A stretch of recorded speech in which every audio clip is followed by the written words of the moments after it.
tiempo de juicio. Ambos fueron condenados a muerte, la esposa a ser ahogada y Andrés Fisher a ser ahorcado. Entonces sacaron a la esposa de la cárcel y la ahogaron. En la ejecución de Andrés Fisher sucedió algo extraño. Lo colgaron de la torre del castillo.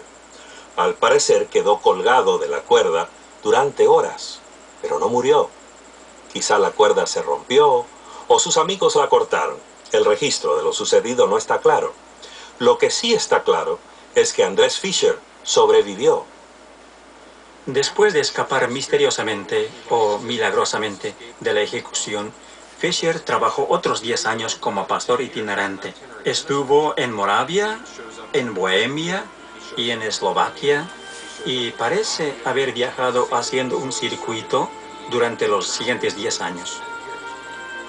En 1540, Andrés Fisher fue capturado y arrastrado al castillo de Krasna-Horka, en el actual sur de Eslovaquia. Esta vez no hubo juicio, ni escape, ni sobreviviente.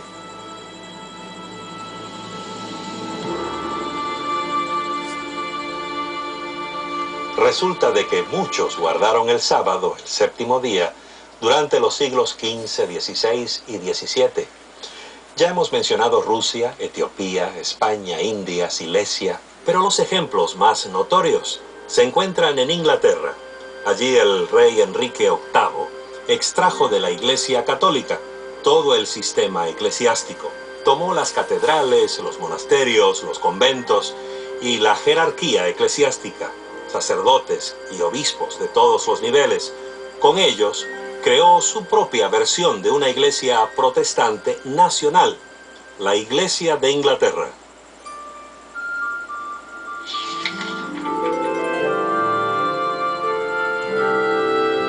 Ocho personas murieron y resultaron muchos heridos cuando se desplomó una tribuna en Paris Gardens, cerca de Londres, en enero de 1583. Era un domingo de tarde y una multitud se había congregado para presenciar un espectáculo de tortura a un oso. Esos espectáculos eran crueles, horribles e inhumanos, cuando la gente aclamaba y aplaudía mientras una jauría de feroces mastines atacaban a osos encadenados. En la Inglaterra del siglo XVI, ese tipo de diversiones era popular y la misma reina Isabel era aficionada. ¿Sería la tragedia de Paris Garden una señal de la ira de Dios contra una sociedad que profanaba el día de reposo? Eso era lo que pensaban los predicadores puritanos. Los puritanos de la Iglesia de Inglaterra eran los que deseaban eliminar de la Iglesia las prácticas y creencias que eran inconsistentes con las Escrituras. La Biblia en inglés ya estaba disponible a la gente y era fácil cerciorarse que existían discrepancias. Decían, ¿por qué estamos haciendo esto si la Biblia dice que hagamos lo otro? Se llamaban puritanos porque querían purificar la Iglesia. La Iglesia de Inglaterra, la Iglesia anglicana, era muy parecida a la Iglesia católica. Había algo de la teología de reforma, pero sobrevivía mucho de la forma y sustancia católicas. Para los puritanos, no había habido suficiente reforma en Inglaterra. Así estallaban los puritanos contra los quebrantadores del día de reposo, esos jugadores y amantes del teatro. Debe haber sido una ardua batalla contra William Shakespeare y el estreno de sus famosas obras teatrales. La Iglesia de Inglaterra y la monarquía se opusieron a la idea puritana de observar estrictamente el sábado. En 1618, el rey Jacobo I, el mismo de la Biblia del rey Jacobo, publicó el libro de deportes y ordenó que los predicadores lo leyeran desde los púlpitos. Muchos pastores puritanos rehusaron. Se sintieron muy molestos porque el libro del rey apoyaba los deportes seculares en el día del Señor. Notemos un punto interesante. En realidad, este clamor puritano por una reforma del día de reposo no tenía nada que ver con el sábado. Era más bien acerca de la observancia más estricta del domingo. Sin embargo, hubo algunos que abogaban por una verdadera reforma sabática, el retorno al sábado de la Biblia.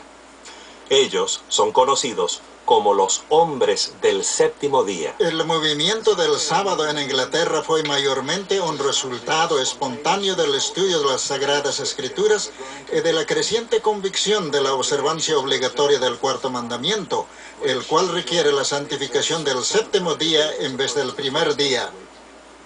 Uno de los primeros héroes entre los hombres del séptimo día fue una mujer, Dorotea Traske. Su esposo, Juan Traske, era un celoso puritano que fue arrestado en 1617 por exhortar al pueblo a santificar el séptimo día.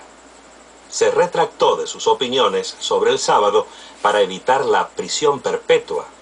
Pero Dorotea tenía más fibra. Fue encarcelada por sus creencias relativas al sábado y permaneció prisionera hasta el día de su muerte. En 1628, un clérigo anglicano llamado Teófilo Brabourne publicó el primer libro en inglés que llamaba a la observancia del séptimo día. Su libro acerca del sábado puso las bases teológicas de un movimiento que de una u otra forma ha continuado hasta nuestro siglo XXI. El asunto está claro. No se requiere otra cosa sino nuestro propio registro de días y semanas para terminar con la discusión. Es el séptimo día, el sábado de la creación, el que tenemos que guardar santo. Si ustedes me muestran en la Biblia que hay otro séptimo día fuera de aquel que llamamos sábado, el último día de la semana, entonces yo podría pensar que el cuarto mandamiento se refiere a otro séptimo día que el que conocemos. Para Brabourne, la base de los argumentos relativos al sábado era la autoridad suprema de la Biblia. Insistía que el sábado era el séptimo día de la semana establecido por Dios en la creación, el mismo séptimo día del Decálogo. No importa si ustedes guardan como reposo el sábado, el domingo o el lunes, pero si queremos mostrar respeto a Dios y a su palabra, ofrezcámosle el día que Él escogió, y no otro. Él tiene mucha razón. En 1660, Brabourne publicó un panfleto en el cual dice que el asunto del sábado o domingo era la gran controversia en ese tiempo en la Iglesia de Inglaterra. Su gran esperanza era que toda la Iglesia de Inglaterra se convirtiera de la observancia dominical a la del sábado, del séptimo día. Brabourne